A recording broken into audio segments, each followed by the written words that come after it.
Hello everyone, विद्या के परिवार में आप सभी को स्वागत करते हैं। हमने पिछली क्लास में चैप्टर फर्स्ट भारत संसाधन एवं उपयोग में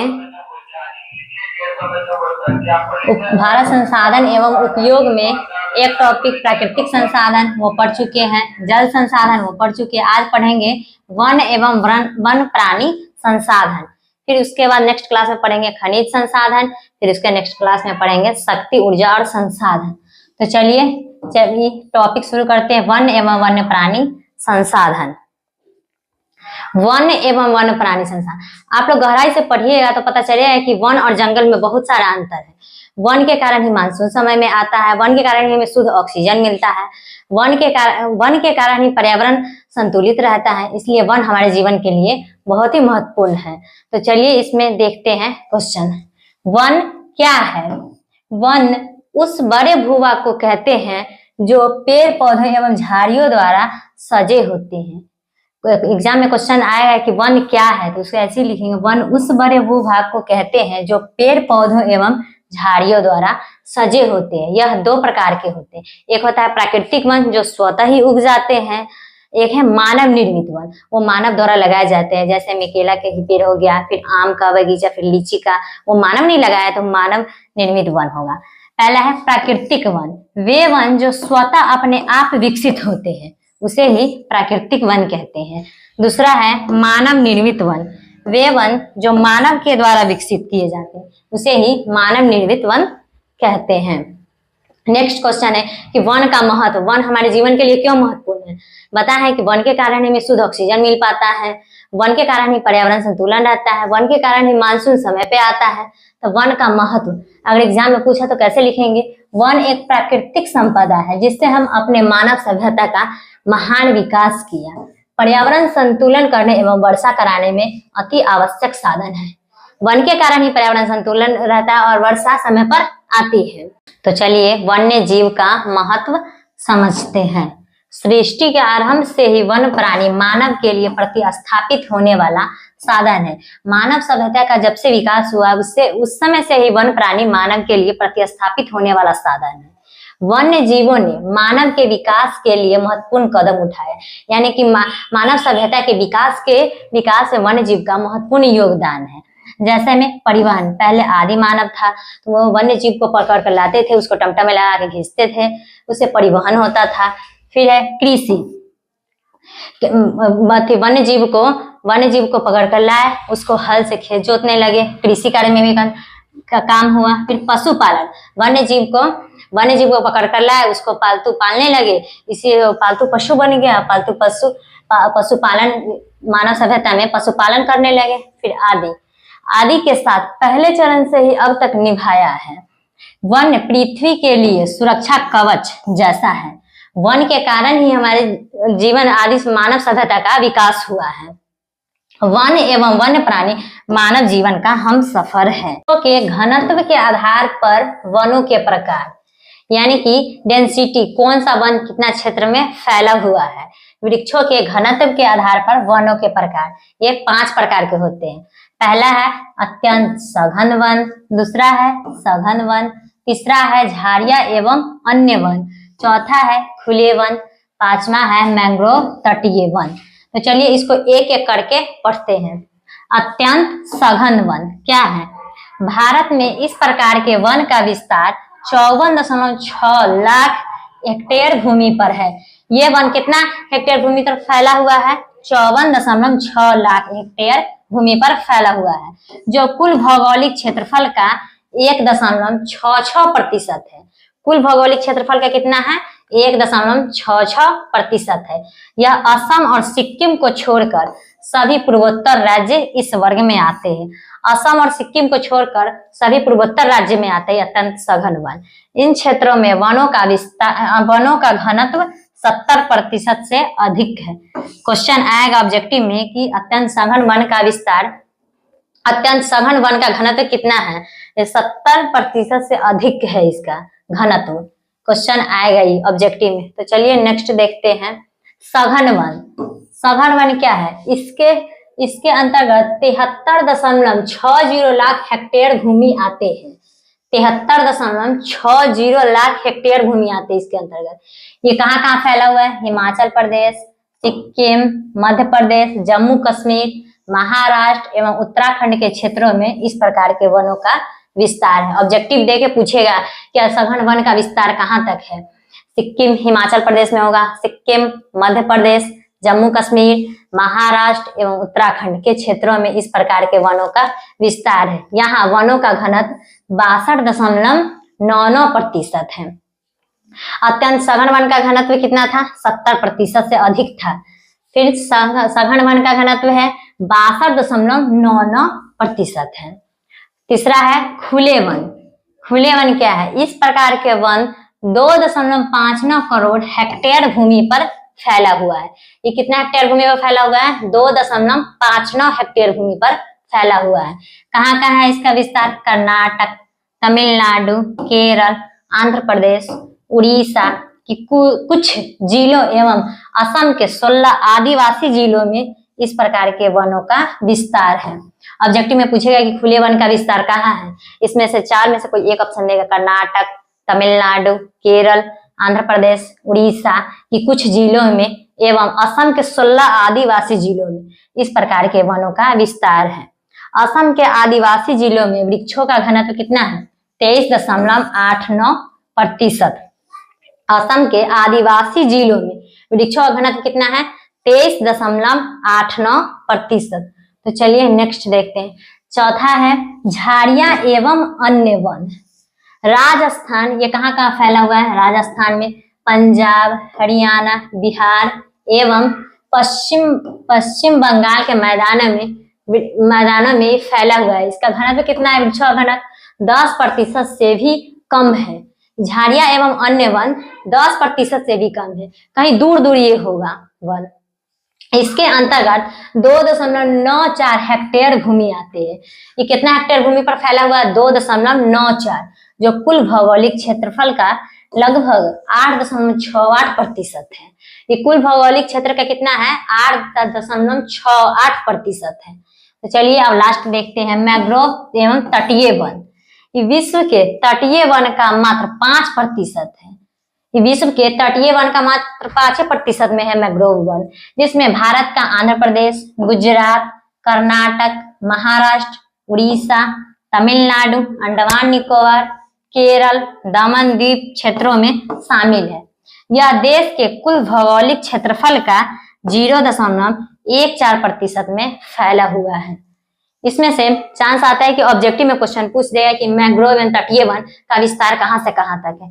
महाराष्ट्र है, उड़ीसा है, तमिलनाडु, अंडमान निकोबार, केरल, दमन द्वीप क्षेत्रों में शामिल है। तो इसमें यह भी क्वेश्चन पूछ सकता है कि कौन वन का क्षेत्रफल सबसे अधिक है, कौन वन का क्षेत्रफल सबसे कम है। ऑब्जेक्टिव में क्वेश्चन खासकर आने की चांस रहती है। तो चलिए नेक्स्ट क्वेश्चन देखते हैं। प्रकाशीय दृष्टि से वनों के प्रकार। वनों का प्रकार, प्रकाशीय दृष्टि के आधार पर वन कितने प्रकार के होते हैं, यानी कि यूज की दृष्टि से हम कौन वन का यूज कर सकते हैं, कौन वन का यूज नहीं कर सकते। यानी कौन वन में हम लोग पशु चारण, वनों की कटाई, लकड़ी काट सकते हैं, कौन सी वन में नहीं काट सकते। तो चलिए एक एक करके पढ़ते हैं। प्रकाशीय दृष्टि से वन 3 प्रकार के होता है। पहला है आरक्षित वन, दूसरा है रक्षित वन, तीसरा है अवर्गीकृत वन। पहला है आरक्षित वन। क्या है? इसमें जो वन जलवायु की दृष्टि से महत्वपूर्ण होते हैं उन्हें आरक्षित वन कहते हैं। इस वन में न तो लकड़ी काटी जा सकती है और न ही पशु चारण किया जाता है। इसमें बाढ़ नियंत्रण, जैसे में वन पेड़ पौधे कटाई नहीं होगी, वन होगी, वहां पे बाढ़ नियंत्रण होगा। फिर भूमि संरक्षण, मरुस्थल प्रसार को रोकना तथा जलवायु को नियमित रखने हेतु इसकी आवश्यकता होती है। जलवायु को नियमित रखने के लिए किसकी आवश्यकता होती है? आरक्षित वन की। इसमें न लकड़ी काट दिया जा सकता है, न ही पशुचारण किया जाता है। वन एवं वन्य जीवों के संरक्षण के लिए आरक्षित वनों का सबसे अधिक मूल्यवान माना जाता है। यानी वन के कारण ही मानसून समय पर आता है, इसलिए आरक्षित वन सरकार ने कई सारे वन बताए हैं ताकि उसमें न लकड़ी काटा जा सकता है, न पशुचारण होता है, ताकि पर्यावरण संतुलन बने रहे और समय पर वर्षा हो। इसीलिए आरक्षित वन है जो जलवायु की दृष्टि से महत्वपूर्ण तो होते हैं, होते उन्हें आरक्षित वन कहते हैं। इस वन में न तो लकड़ियां काटी जा सकती है और न ही पशुचारण होता है। इसमें बाढ़ नियंत्रण, भूमि संरक्षण, मरुस्थल प्रसार को रोकना तथा जलवायु को नियमित रखने हेतु इसकी आवश्यकता होती है। वन एवं वन्य जीवों के संरक्षण के लिए आरक्षित वनों की सबसे अधिक मूल्यवान माना जाता है। देश में आधे से अधिक वन क्षेत्र का आरक्षित वन घोषित किया गया है। यानी कि देश में जितना वन है उसमें आधे से अधिक यानी कि 55% तक आरक्षित वन है। आरक्षित वन का सबसे अधिक विस्तार मध्य प्रदेश में। आरक्षित वन कहाँ है? सबसे ज्यादा मध्य प्रदेश में है, जहां कुल वन क्षेत्र का 75% है। यह मध्य प्रदेश में कुल वन क्षेत्र का 75% आरक्षित वन ही है। इसके अतिरिक्त जम्मू कश्मीर में भी है, आंध्र प्रदेश में भी है, उत्तराखंड और तमिलनाडु में भी है। सुंदरवन वेस्ट बंगाल में, पश्चिम बंगाल में है, वे भी आरक्षित वन के अंतर्गत ही आते हैं। दूसरा है रक्षित वन। इसमें विशेष नियम के पालन करके पशुचारण किया जाता है और लकड़ी काटी जा सकती है। रक्षित वन इस वन क्षेत्र में विशेष नियमों के अधीन रहकर के पशुओं को चराने और सीमित रूप से लकड़ी काटने की सुविधा दी जाती है। वन विभाग के अनुसार कुल वन क्षेत्र का लगभग 1/3 हिस्सा रक्षित वन है। कुल वन क्षेत्र का लगभग 1/3 हिस्सा रक्षित वन है। रक्षित वन का भी सबसे अधिक विस्तार मध्य प्रदेश में भी है। मध्य प्रदेश में आरक्षित वन का सबसे अधिक विस्तार मध्य प्रदेश में, रक्षित वन का भी सबसे अधिक विस्तार मध्य प्रदेश में है। इसके अतिरिक्त कहाँ है? जम्मू कश्मीर में है, तमिलनाडु, महाराष्ट्र में भी रक्षित वन है। तो चलिए हम नेक्स्ट देखते हैं अवर्गीकृत वन। वैसे सभी प्रकार के वन और बंजर भूमि जो सरकार के स्वामित्व में होगा, सरकार व्यक्तियों के स्वामित्व में होगा और समुदाय के स्वामित्व में होते हैं। समुदाय के स्वामित्व में होते हैं स्वतंत्र एवं अवर्गीकृत वन के अंतर्गत होता है। जहाँ पे जिस वन का नियंत्रण सरकार भी करता है, व्यक्तियों भी करता है और समुदाय के स्वामित्व यानी कि गांव के भी आदमी करता है, वे स्वतंत्र एवं अवर्गीकृत वन के अंतर्गत रखा गया है। इस प्रकार के वनों में लकड़ी काटने और पशुओं को चराने पर सरकार की ओर से कोई प्रतिबंध नहीं होता है। जैसे में आरक्षित वन, रक्षित वन में सरकार की ओर से प्रतिबंध होता है कि ना पशु चराया जाता है, ना लकड़ी काटा जाता है। लेकिन अवर्गीकृत वन में सरकार की ओर से कोई प्रतिबंध नहीं है कि लकड़ी काटे, पशु न चराइए। इसमें आप चरा सकते हैं, सरकार इसके लिए शुल्क लेती है। कुल वन क्षेत्र का 17% अवर्गीकृत वन है। कुल वन क्षेत्र का कितना प्रतिशत अवर्गीकृत वन है? 17%। इस वन का विस्तार पूर्वोत्तर के सभी राज्यों और गुजरात में है। इस वन का विस्तार कहाँ है? पूर्वोत्तर के सभी राज्यों और गुजरात में है। तो चलिए नेक्स्ट क्वेश्चन देखते हैं। वन विनाश के प्रमुख कारक को लिखें। वन विनाश क्यों हो रहा है? सोच के देखिए, नए नए उद्योग स्थापित होने के कारण भी हो रहा है, फिर सड़क रेल मार्ग, इसके कारण भी वन की कटाई हो रही है। घर बनाने में लोग ज्यादा से ज्यादा वन की कटाई कर रहे हैं। तो चलिए अगर इसको एग्जाम में लिखना हो तो कैसे लिखेंगे? वन में पाए जाने वाले विभिन्न प्रकार के पेड़ पौधे आजीवन हमें कुछ न कुछ देते ही रहते हैं। यानी कि वन में जो पेड़ पौधे, जैसे आम का पेड़, वो लकड़ी भी काट सकते हैं आप। अगर वो पेड़ सूख गया उससे फर्नीचर भी बना सकते हैं। उसके बाद आम के पेड़ 1 साल में आम भी होता है, फल भी देता है। तो आजीवन हमको कुछ ना कुछ देते ही रहते हैं।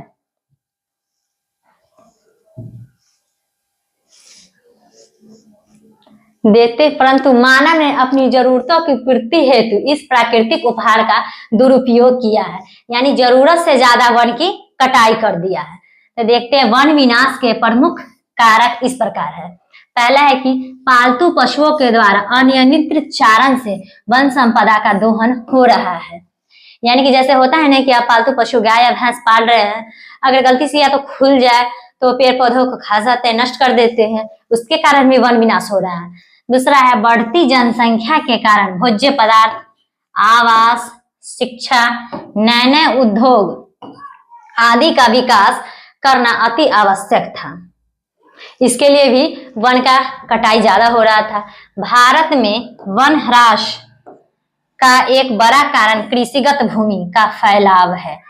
यानी कि अब उतना वन नहीं रखना चाहते हैं किसान लोग, सोचते हैं कि कृषि रहेगा उससे हमेशा कुछ ना कुछ उपजाएंगे।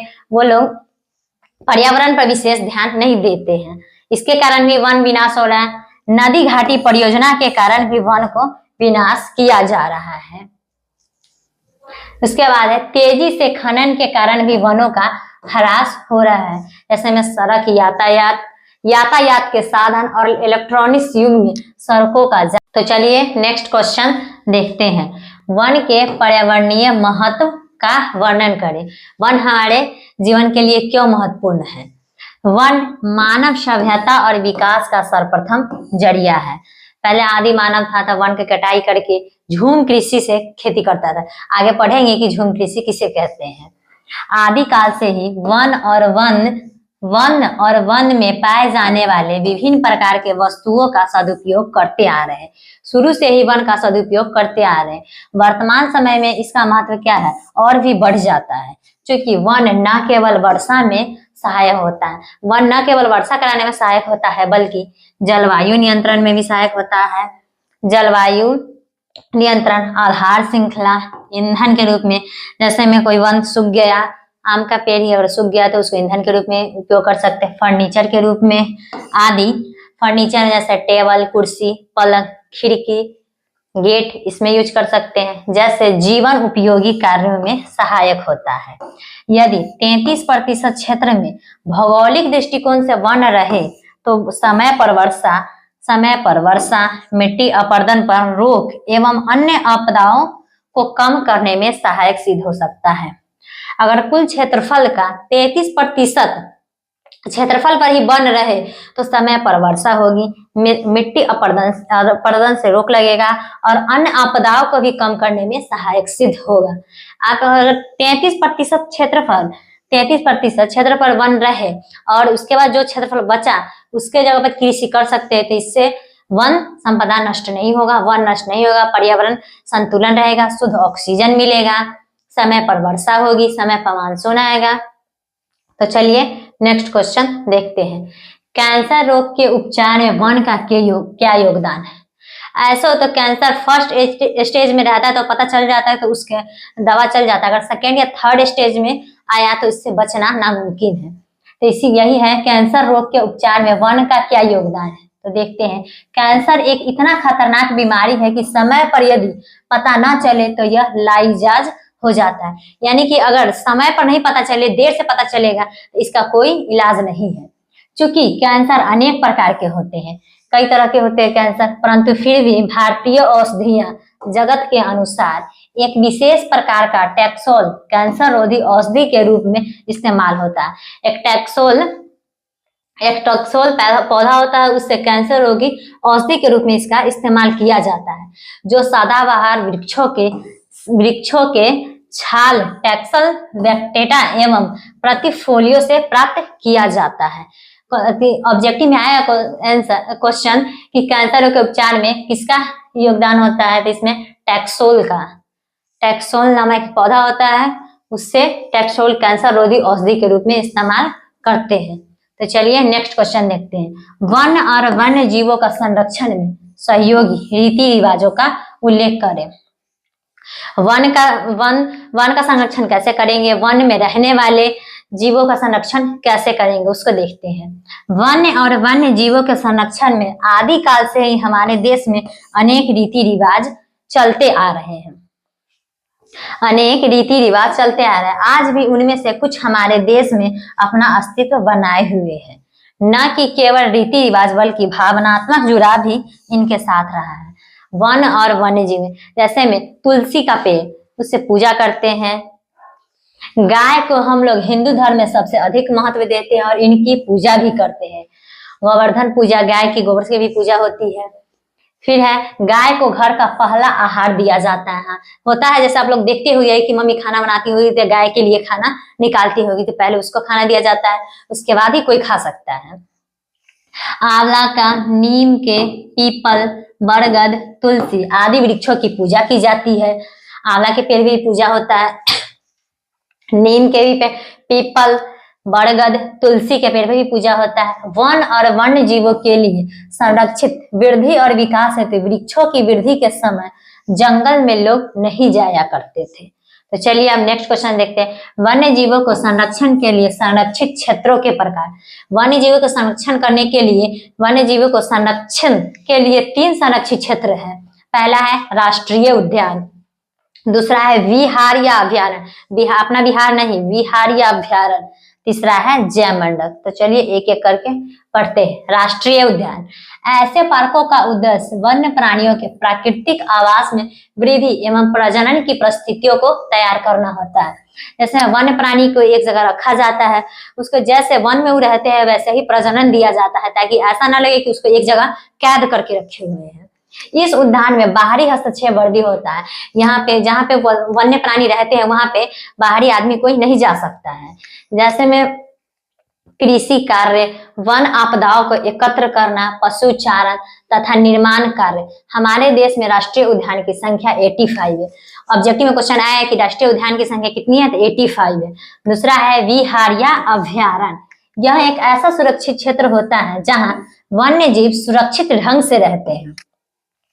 यहाँ पे कोई किसी वन्य जीव को तंग नहीं करता है, यह निजी संपत्ति हो सकती है। इस क्षेत्र में कृषि, वन उत्पाद को एकत्र करने, मछली पकड़ने आदि की सीमित छूट दी जाती है। यहाँ पे कृषि भी कर सकते हैं, वन उत्पाद को एकत्र करने, मछली पकड़ने आदि की सीमित छूट दी जाती है। भारत में इनकी संख्या 448 है। राष्ट्रीय उद्यान की संख्या कितनी है, 85। और भारत में और विहारिया अभ्यारण्य इनकी संख्या कितनी है, 448। बिहार में बेगूसराय का कांवर झील और दरभंगा का कुशेश्वर इसके लिए चिन्हित किया गया है। बिहार में बेगूसराय का कांवर झील और दरभंगा का कुशेश्वर। जो आप लोग दरभंगा का कोई हुईएगा तो पता चलेगा कुशेश्वर स्थान कहाँ है, विहारिया अभ्यारण्य के लिए चिन्हित किया गया। तो चलिए नेक्स्ट क्वेश्चन देखते हैं। तीसरा है जैव मंडल, यह वह क्षेत्र होता है जहां प्राथमिकता के आधार पर जैव विविधता के संरक्षण के कार्यक्रम चलाए जाते हैं। इन क्षेत्रों में जैव विविधता के आनुवंशिकी विविधता के रूप में संरक्षित कार्यक्रम चलाया जाता है। विश्व के 65 देशों में करीब 243 सुरक्षित जैव मंडल क्षेत्र है। भारत में इनकी संख्या 14 है। इसमें ये ऑब्जेक्टिव में पूछ देगा कि जैव मंडल क्या है, जैव मंडल में भारत में इनकी संख्या कितनी है, तो 14। तो चलिए नेक्स्ट क्वेश्चन देखते हैं। रेड डाटा बुक क्या है? जो जीव जंतु विलुप्त हो रहे हैं उनको एक सूची तैयार किया जाता है, उसे ही रेड डाटा बुक कहते हैं। जैसे में नीलगाय, शेर, बाघ ये सब विलुप्त हो रहे हैं ना जीव जंतु, उसको एक सूची तैयार किया जाता है, उसे ही रेड डाटा बुक कहते हैं। अगर एग्जाम में क्वेश्चन आए तो कैसे लिखेंगे, चलिए देखते हैं। पृथ्वी पर पशु पक्षियों जीव जंतुओं की संख्या का रिकॉर्ड रखने के लिए सूची बनाई जाती है, उसे ही रेड डाटा बुक कहते हैं।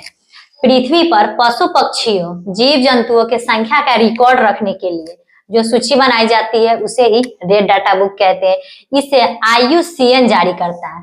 ऑब्जेक्टिव क्वेश्चन आएगा, रेड डाटा बुक को कौन जारी करता है? IUCN जारी करता है। IUCN का पूरा नाम क्या है? International union of conservation nature. इसका मुख्यालय क्या है? स्विट्जरलैंड में है। ऑब्जेक्टिव में क्वेश्चन आएगा कि IUCN का मुख्यालय कहाँ है, तो स्विट्जरलैंड में है। रेड डाटा बुक में सामान्य प्रजातियों के विलुप्त होने के खतरे से अवगत किया जाता है। इसमें संकटग्रस्त प्रजातियों को सर्वमान्य रूप से चिन्हित होते हैं। इसका मुख्य उद्देश्य होता है स्थानीय स्तर पर संकटग्रस्त प्रजातियों की पहचान एवं उनके संरक्षण से संबंधित कार्यक्रम को प्रोत्साहन देना। यानी कि जो जीव जंतु समाप्त हो विलुप्त हो रहे हैं उनको संरक्षण से संबंधित कार्यक्रम का प्रोत्साहन, उनका संरक्षण करना, इसके लिए ये रेड डाटा बुक आता है। तो अभी है क्वेश्चन, 3-4 क्वेश्चन अभी और बचा हुआ है। तो उम्मीद करते हैं कि यह वीडियो आपको समझ में आया होगा। तो थैंक यू, मिलते हैं नेक्स्ट वीडियो में।